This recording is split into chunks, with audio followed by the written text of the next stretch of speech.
सभी को नमस्कार। मैं रफ़ीक अहमद टू डायमेंशनल ज्योमेट्री या द्विविम निर्देशांक ज्योमेट्री की इस क्लास में आप सबका स्वागत करता हूं।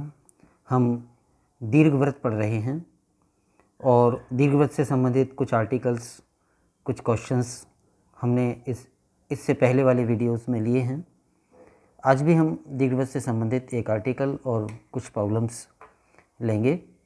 तो आर्टिकल ये है, अगर हमें दीर्घवृत्त की किसी जीवा का समीकरण ज्ञात करना है, जैसे ये दीर्घवृत्त है और दीर्घवृत्त पर कहीं भी कोई दो बिंदु हैं, एक बिंदु P दीर्घवृत्त पर और एक बिंदु Q, कहीं भी ले लें, और इनको मिलाने से जो जीवा बनेगी दीर्घवृत्त की, इस जीवा का समीकरण ज्ञात करना है। जबकि इस बिंदु P का प्राचल और इस बिंदु Q का प्राचल ज्ञात है। जैसे P का प्राचल थीटा है, Q का प्राचल फाई है। तो प्राचल ज्ञात होने का मतलब है कि P और Q दोनों के पूरे कोऑर्डिनेट्स ज्ञात हैं। तो दीर्घवृत्त पर विद्यमान दो बिंदुओं के उत्केंद्रता कोण या प्राचल ज्ञात होने पर उनको मिलाने वाली जीवा का समीकरण ज्ञात करना, ये हम आर्टिकल ले रहे हैं। तो इसके लिए आर्टिकल हो जाएगा अपना दीर्घवृत्त के दो बिंदुओं को मिलाने वाली जीवा का समीकरण ज्ञात करना। दीर्घवृत्त स्टैंडर्ड फॉर्म में ले लिया, x² + a² + y² बराबर 1। इस पर कोई दो बिंदु P और Q ले लिए। P बिंदु दीर्घवृत्त पर यहाँ है और इसका उत्केंद्रता कोण या प्राचल थीटा है, तो इसके फुल कोऑर्डिनेट्स हो जाएंगे a cos theta b sin theta. और दूसरा बिंदु दीर्घवृत्त पर Q, उसका उत्केंद्रता कोण फाई ले लिया, तो फिर Q के फुल कोऑर्डिनेट्स हो जाएंगे a cos phi b sin phi. तो ये P और Q के प्राचलिक रूप में हमने निर्देशांक लिए हैं और ये दोनों बिंदु दीर्घवृत्त पर हैं। इनको मिलाने वाली इस जीवा का समीकरण ज्ञात करना है। अगर हमारे पास दो बिंदुओं के निर्देशांक पता हो तो उनको मिलाने वाली रेखा का समीकरण हम ईजीली ज्ञात कर सकते हैं, वही हम करेंगे। पहले इन दोनों बिंदुओं को मिलाने वाली ये जो जीवा है PQ, इसकी प्रवणता। तो दो बिंदुओं को मिलाने वाली रेखा की प्रवणता क्या होती है? अगर किसी लाइन पर दो बिंदु हैं, एक के कोऑर्डिनेट्स x1 y1 हैं और दूसरे के कोऑर्डिनेट्स x2 y2 हैं, तो फिर इन दोनों बिंदुओं को मिलाने वाली लाइन की प्रवणता हो जाती है y1 - y2 upon x1 - x2, यानी दोनों बिंदुओं के सेकंड कोऑर्डिनेट्स का डिफरेंस अपॉन फर्स्ट कोऑर्डिनेट्स का डिफरेंस। ये प्रवणता हो जाती है दो बिंदुओं से। तो इस तरह से हमने पहले तो जीवा PQ की प्रवणता ज्ञात कर ली m। तो ये हो जाएगी दोनों बिंदुओं के सेकंड कोऑर्डिनेट्स का डिफरेंस यानी b sin theta minus b sin phi upon first coordinates का डिफरेंस यानी a cos theta minus a cos phi. ये तो हो गई इस रेखा की प्रवणता। इसको थोड़ा और सरल कर लें, ऊपर से b और नीचे से a कॉमन ले लिया। ऊपर sin theta minus sin phi और नीचे cos theta minus cos phi बचे। sin theta minus sin phi को एक फॉर्मूले से जो आपने ट्रिग्नोमेट्री में पहले पढ़ा होगा उसका उपयोग करें तो sin theta minus sin phi बराबर हो जाता है 2 cos theta plus phi upon 2, यानी दोनों एंगल्स का योग बटे 2 इंटू साइन दोनों एंगल्स का डिफरेंस बटे 2 थीटा माइनस फाई अपॉन 2। और नीचे cos theta minus cos phi के लिए भी फॉर्मूला होता है, वो होता है -2 sine of theta plus phi upon 2 sine theta minus phi upon 2। ये दोनों फार्मूले जो कि sin C minus sin D या cos C minus cos D के रूप में हम याद रखते हैं, वो हमने यहाँ काम में ले लिए हैं। ये चार फार्मूले ट्रिग्नोमेट्री में आपने पढ़े हैं और इस वीडियो के लास्ट में इनको हम दोबारा लिख भी देंगे। इनको याद रखें, याद होंगे ही, और ना हो तो इनको याद रख लें। इसके बाद sin theta minus phi upon 2 cancel हो जाएगा, ये टर्म कैंसिल हो जाएगी और इधर 2 कैंसिल हो जाएगा, तो माइनस बचा तो माइनस को ऊपर ले लिया। ऊपर टर्म बची -b cos theta plus phi upon 2 और नीचे a sin theta plus phi upon 2। तो ये तो हो गई दोनों बिंदुओं को मिलाने वाली जीवा PQ की प्रवणता। अब जीवा PQ का समीकरण। जब हमें किसी रेखा का समीकरण ज्ञात करना हो जिसकी प्रवणता ज्ञात हो और उस पर एक बिंदु ज्ञात हो, तो रेखा का समीकरण y माइनस वाई वन बराबर m into x minus x one होता है, जहाँ m उस रेखा की प्रवणता है और उस रेखा पर एक बिंदु है x1 y1। तो यहाँ पर हम रेखा पर बिंदु कोई सा भी ले लें, p या q। p भी हमें ज्ञात है रेखा पर और q भी ज्ञात है, तो p ले लेते हैं। तो p बिंदु से गुजरने वाली यानी a cos theta b sin theta बिंदु से गुजरने वाली और m प्रवणता की रेखा का समीकरण हो जाएगा y माइनस p का second coordinate b sin theta बराबर प्रवणता m का ये मान जो अभी हमने ज्ञात किया था, ये वाला मान, और x माइनस p का फर्स्ट कोऑर्डिनेट यानी x1 की जगह। ये इक्वेशन आ गई जीवा PQ का समीकरण। अब केवल इसको सिंप्लीफाई करना है, सरलतम रूप में लाना है, याद रखने लायक रूप में लाना है। तो इधर से b डिवाइड, पूरी इक्वेशन में b का भाग दे दें तो ये y अपॉन b, यहाँ से b हट जाएगा, यहाँ से b हट जाएगा, और ये जो बटे a है इसका इन दोनों में भाग दे दें तो इधर x अपॉन a और माइनस ये a कैंसिल हो जाएगा, a cos थीटा, बाकी टर्म अपनी जगह। उसके बाद sine theta plus five upon two, इस टर्म को लेफ्ट साइड में गुणा कर दें तो y upon B into sine theta plus five upon two आ जाएगा, और इधर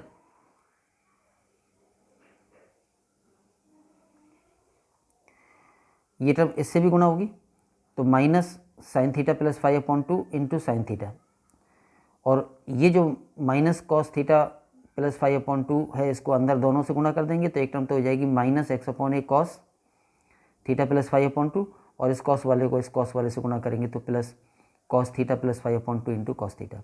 तो ये थोड़ा बहुत सिंप्लीफिकेशन कर लिया है। अब ये माइनस वाला जो टर्म है एक्स का उसको लेफ्ट में ले लिया यहाँ पर, और ये वाई वाली टर्म यहाँ पर, ये कॉस इंटू कॉस वाली टर्म यहाँ पर, और ये साइन इंटू साइन वाली टर्म इधर ले ली राइट साइड में, और रीअरेंज कर लिया इक्वेशन को। उसके बाद ये जो टर्म बनी हुई है इस पर ट्रिग्नोमेट्री का एक फार्मूला और लग जाएगा, cos A cos B plus sine A sine B बराबर कितना होता है। हम जानते हैं कि cos of A into cos B plus sine A into sine B, ये बराबर होता है कॉस ऑफ दोनों एंगल्स का difference, cos of A minus B. ये सूत्र सबको याद होगा, अगर यहाँ माइनस होता तो यहाँ प्लस आ जाता।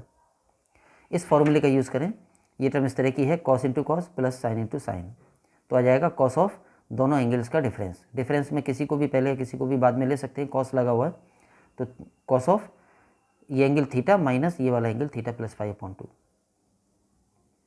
तो ये इस फॉर्मूले का यूज़ किया है, cos A cos B plus sine A sine B बराबर होता है cos of A minus B. तो उस सूत्र का उपयोग करके ये कर लिया, और इस अंदर के एंगल को 2 एलसीएम लेके सरल कर लें तो ये 2 theta minus theta n theta हो जाएगा और माइनस फाइव। तो this plus this is equal to this, अर्थात दीर्घवृत्त के बिंदु P जिसका उत्केंद्रता कोण थीटा था और दीर्घवृत्त का बिंदु Q जिसका उत्केंद्रता कोण फाई था, उन दोनों को मिलाने वाली जो जीवा बनी उस जीवा का समीकरण आ गया ये X upon A cos of theta plus five upon two, और ये term Y upon B sine theta plus five upon two, और right hand side cos of theta minus five upon two. तो ये इक्वेशन हो जाती है दीर्घवृत्त पर विद्यमान दो बिंदुओं जिनके एक्सेंट्रिसिटी एंगल्स यानी उत्केंद्रता कोण अर्थात प्राचल थीटा और फाई हों, उनको मिलाने वाली जीवा का समीकरण ये हो जाता है। इस समीकरण को डायरेक्टली याद भी रखें, और एग्जांपल्स या प्रॉब्लम्स जो होंगी दीर्घवृत्त से रिलेटेड उनमें इसका हम सीधा उपयोग भी करेंगे। ये एक आर्टिकल हुआ। इसके बाद हम एक एग्जांपल ले रहे हैं, यानी एक प्रॉब्लम सॉल्व कर रहे हैं एलिप्स की, और उसमें यह है कि एलिप्स की इक्वेशन दे रखी है 4x square plus 3y square equal to 5। ये एलिप्स है और इसकी उन स्पर्श रेखाओं के समीकरण ज्ञात करने हैं जो एक्स अक्ष के साथ 60 डिग्री का कोण बनाती हैं, और फिर उन स्पर्श रेखाओं के स्पर्श बिंदु भी ज्ञात करने हैं। जैसे ये दीर्घवृत्त है, ये इसकी दीर्घाक्ष यानी एक्स अक्ष है, ये लघुअक्ष यानी वाई अक्ष है, या उल्टा होगा दीर्घाक्ष वाई अक्ष पे भी हो सकती है जैसा कि यहाँ दिख रहा है भी। तो इसकी एक्स अक्ष से 60 डिग्री कोण बनाने वाली दो स्पर्श रेखाएं हो जाएंगी।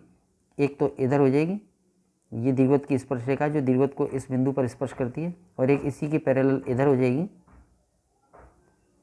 ये दीर्घवृत्त की स्पर्श रेखा है जो दीर्घवृत्त को यहाँ स्पर्श करती है, और ये दोनों स्पर्श रेखाएं एक्स अक्ष से 60 डिग्री कोण बनाती हैं। तो दीर्घवृत्त की ऐसी दो स्पर्श रेखाओं के समीकरण ज्ञात करने जो एक्स अक्ष से 60 डिग्री कोण बनाती हैं, और फिर इन स्पर्श रेखाओं के ये स्पर्श बिंदु भी ज्ञात करने हैं कि ये किस बिंदु पर दीर्घवृत्त को स्पर्श कर रही हैं। तो पहले तो जो दीर्घवृत्त का समीकरण है 4x² + 3y² = 5, इसको स्टैंडर्ड फॉर्म में लिख लें, 5 से डिवाइड कर दें ताकि इधर 1 आ जाए, और 4 को भी नीचे ले लें, 3 को भी नीचे ले लें, तो ये टर्म हो जाएगी x² / 5/4, और यहाँ y² / 5/3 = 1। ये a² और ये b² अगर मान लिया जाए तो a² की वैल्यू 5/4 और b² की वैल्यू 5/3 हो जाएगी। तो ये तो हमने इस जो एलिप्स था उसको स्टैंडर्ड फॉर्म में लेके उसका a² कितना हुआ और b² कितना हुआ वो निकाल लिया। अब एक्स अक्ष से 60 डिग्री कोण बनाने वाली कोई रेखा हो तो उसकी प्रवणता कितनी होगी? उसकी प्रवणता होगी m = tan 60। जितना कोई रेखा एक्स अक्ष से कोण बनाती है उसका tan ले लें तो वो उस रेखा की प्रवणता या स्लोप आ जाती है। तो इस रेखा जो कि एक्स अक्ष से 60 डिग्री कोण बनाती है उसकी प्रवणता हो जाएगी tan 60 यानी कि √3। हमने आर्टिकल किया है जिसमें ये प्रूव किया था कि m प्रवणता वाली दीर्घवृत्त की स्पर्श रेखा होती है y = mx, दो होती हैं mx, एक प्लस और एक माइनस चिन्ह से √a² m² + b²। तो प्रवणता अगर ज्ञात हो तो स्पर्श रेखा के समीकरण हम इस तरह से लिख सकते हैं। तो इसको हमने डायरेक्ट लिख दिया, अभीष्ट स्पर्श रेखाएं होंगी y = mx ± √a² m² + b²। अब इसमें m की वैल्यू रख दें √3 और a² और b² की वैल्यू एलिप्स से निकाली हुई रख दें। a² की जगह 5/4 और m² की जगह 3 हो जाएगा, यहाँ पर m का मान √3 है, और b² की जगह 5/3। तो ये दो रेखाओं के समीकरण आ गए। इसको थोड़ा और सिंप्लीफाई कर लें, ये टर्म तो एज इट इज़, यहाँ /4 और /3 है तो /12 LCM आ जाएगा, 4 × 12, 15 × 45 ऊपर आ जाएगा, और 3 × 12, 5 × 20 ही आ जाएगा। तो ये हो गया 65, √65/12। तो y = √3x ± √65/12, ये हो गई वो दो स्पर्श रेखाएं जो दीर्घवृत्त को स्पर्श तो करती हैं, एक्स अक्ष से 60 डिग्री कोण बनाती हैं।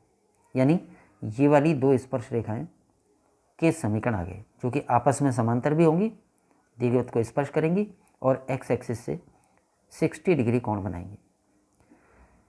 इस प्रवणता यानी एक तरह से इस क्वेश्चन में प्रवणता दे रखी थी रेखा, स्पर्श रेखा की इनडायरेक्टली दे रखी थी, उसका एंगल दे रखा था एक्स अक्ष के साथ 60 डिग्री, तो उससे हमें प्रवणता आ गई। तो एक दी हुई प्रवणता की दो स्पर्श रेखाएं ज्ञात करना इस तरह की प्रॉब्लम थी।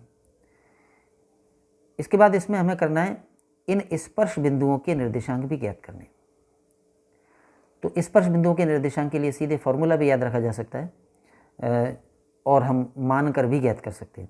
जैसे हम दोनों में से किसी भी एक स्पर्श बिंदु के कोऑर्डिनेट्स मान लें x1 y1। मान लो कि ये जो रेखा है ये जहाँ दीर्घवृत्त को स्पर्श करती है, यानी जिस बिंदु पर ये दीर्घवृत्त को स्पर्श करती है वो बिंदु x1 y1 है, तो फिर x1 y1 के हम मान निकाल पाएंगे। तो अब जो काम बचा है इस क्वेश्चन में वो है स्पर्श बिंदु ज्ञात करना। तो मान लिया कि स्पर्श बिंदु है x1 y1। अगर x1 y1 स्पर्श बिंदु है दीर्घवृत्त के किसी स्पर्श रेखा का स्पर्श बिंदु x1 y1 अगर हम मान लें, तो फिर x1 y1 बिंदु पर दीर्घवृत्त की स्पर्श रेखा के समीकरण, स्पर्श रेखा का समीकरण क्या लिख सकते हैं? हमारे पास दीर्घवृत्त का समीकरण है 4x² + 3y² = 5। तो इस दीर्घवृत्त के बिंदु x1 y1 पर स्पर्श रेखा क्या हो जाएगी? x² की जगह x1x और y² की जगह y1y। तो ये हो गई स्पर्श बिंदु x1 y1 अगर है तो इस बिंदु पर स्पर्श रेखा का समीकरण ये होता है। हमने एक दिए गए बिंदु पर स्पर्श रेखा के समीकरण लिखे हैं। इसको y = mx + c के रूप में बदल दें तो ये x वाली टर्म राइट साइड में ले ली और y की वैल्यू निकालने के लिए 3y1 का भाग दे दिया, तो y = -4x1/3y1x और 5/3y1। तो ये स्पर्श रेखा हो गई हमारे पास जो स्पर्श रेखा निकली थी अभी वो ये थी। अगर इस स्पर्श रेखा का स्पर्श बिंदु ये मान लिया जाए तो इस बिंदु पर तो स्पर्श रेखा ये होती है, तो ये रेखा और ये रेखा एक ही हो जाएंगी और इसकी तुलना कर दें, कंपेयर कर दें, यानी ये दोनों एक ही रेखा के समीकरण हो जाएंगे, क्योंकि ये जो स्पर्श रेखा है इसी का स्पर्श बिंदु ये है और इस स्पर्श बिंदु पर स्पर्श रेखा तो ये होती है, तो फिर ये और ये दोनों एक ही रेखा हो जाएंगी। तो इन दोनों समीकरणों को कंपेयर कर दें। लेफ्ट हैंड साइड में y का गुणांक सेम है दोनों में, तो राइट हैंड साइड में x का गुणांक इक्वल होगा, तो एक इक्वेशन तो में आ जाएगा -4x1/3y1 बराबर √3 और एक इक्वेशन आ जाएगा ये कांस्टेंट टर्म बराबर ये कांस्टेंट टर्म, यानी 5/3y1 बराबर ±√65/12। तो ये दो इक्वेशंस आ गई और इन दो इक्वेशंस को सॉल्व करके हमें x1 और y1 के मान निकाल लेने हैं। तो पहले तो इस सेकंड इक्वेशन से y1 का मान आ जाएगा, y1 इधर आ जाएगा और ये सब इधर आ जाएंगे, तो y1 की वैल्यू हो जाएगी 5/3 तो इधर है ही, √12 ऊपर आ जाएगा, √65 नीचे आ जाएगा। तो यहाँ से इस इक्वेशन को सॉल्व करके y1 की वैल्यू आ जाती है और इसको x1 के लिए सॉल्व करना है, तो x1 बराबर 3y1 को राइट साइड में लेना, 3y1 और 4 नीचे आ जाएगा। फिर y1 की ये वैल्यू यहाँ रख दें, तो x1 की वैल्यू हो जाएगी -3√3/4 और y1 की जगह ये वाला मान +-5/3 √12/65 और y1 की वैल्यू तो आई चुकी है। इसको और सरल कर लेंगे, 3 और 3 कैंसिल हो जाएगा, 5/3 ऊपर और 4 नीचे और √12/65 और ये एज इट इज़ लिख दिया। x1 और y1 के मान निकाल रहे हैं और केवल न्यूमेरिकल कैलकुलेशन है जिसको सिंप्लीफाई कर रहे हैं। यहाँ पर ये √12 × √3 √36 हो जाएगा और √36 का रूट आ जाएगा 6 और नीचे 4 × √65, 6 और 4 भी कैंसिल हो जाएंगे 2 से, तो 3 × 5 = 15 और यहाँ 2 आ जाएगा। तो ये सिंपल कैलकुलेशन की है, ये प्लस माइनस था, इंटू माइनस था तो माइनस प्लस हो जाएगा, चिन्ह चेंज हो जाएंगे। और इधर ये सॉल्व हो ही चुका था, इसको भी 12 को 4 × 3 लेके 4 का वर्गमूल 2 ले लें, 2 बार आ जाएगा, 2 × 5 = 10। ये थोड़ा सा और सरल कर लिया, इसमें भी थोड़ा सरल कर लिया है। अब इसमें √65 जो नीचे है दोनों में ऊपर लाने के लिए ऊपर नीचे √65 से मल्टीप्लाई कर दिया है, तो ऊपर √65 आ जाएगा और नीचे 65 आ जाएगा। इधर भी ऊपर नीचे √65 से मल्टीप्लाई कर दिया है, तो ऊपर √65 और नीचे 65 हो जाएगा। तो रूट की टर्म को ऊपर लाने के लिए ऊपर नीचे √65 से मल्टीप्लाई कर दिया है और ये कैंसिल हो जाएगा, ये दोनों 5 से कैंसिल हो जाएंगे और फिर इनका मल्टीप्लिकेशन करके सरल करके ये इतना आ जाएगा। ये कैलकुलेशन है जो हर किसी के समझ में आ जाएगी, इसमें कोई ख़ास काम नहीं है। यहाँ भी सिंपल कैलकुलेशन है, 65 × 3 195 हो जाएगा, नीचे ये 5 से दोनों कैंसिल हो जाएंगे, तो ये 13 × 3 39 और ये 2 रह जाएगा और इधर 15 और 65 5 से कैंसिल हो जाएंगे, तो ये 13 दूनी 26। तो ये x1 और y1 के मान आ गए। जब हमने स्पर्श रेखा के समीकरण आ गए थे तो वो स्पर्श रेखा किस बिंदु पर स्पर्श करती है वो बिंदु हमने x1 और y1 मान लिया। फिर x1 y1 पर जो स्पर्श रेखा आई उसकी उस दी गई स्पर्श रेखा से तुलना करके समीकरण बने और उन समीकरणों से x1 और y1 के मान निकाल लिए। तो इसका मतलब हमारे दो स्पर्श बिंदु हो गए, उनके निर्देशांक ये हो गए। प्लस माइनस पहला x1 का मान आया था -3 √65/26 और प्लस माइनस 2 × √195/39। तो ये एक एग्जांपल हमने या एक प्रॉब्लम इलिप्स की सॉल्व की थी। लास्ट में मैंने वो 4 फॉर्मूले लिख दिए हैं जिनमें से 2 फॉर्मूले अभी हमने यूज़ किए थे ऊपर, sin c + sin d या cos c + cos d वाले फॉर्मूले कहते हैं हम इनको, जो ट्रिग्नोमेट्री में होते हैं। 2 साइन की टर्म जोड़ना, sin c + sin d, तो ये होता है 2 sin ऑफ दोनों एंगल का योग बटे 2 cos ऑफ दोनों एंगल का डिफरेंस बटे 2। अगर sin c - sin d हो तो cos पहले आ जाता है, sin बाद में आ जाता है। अगर दोनों cos हों तो दोनों cos आते हैं और अगर दोनों cos का डिफरेंस हो तो दोनों साइन आते हैं और माइनस आ जाता है।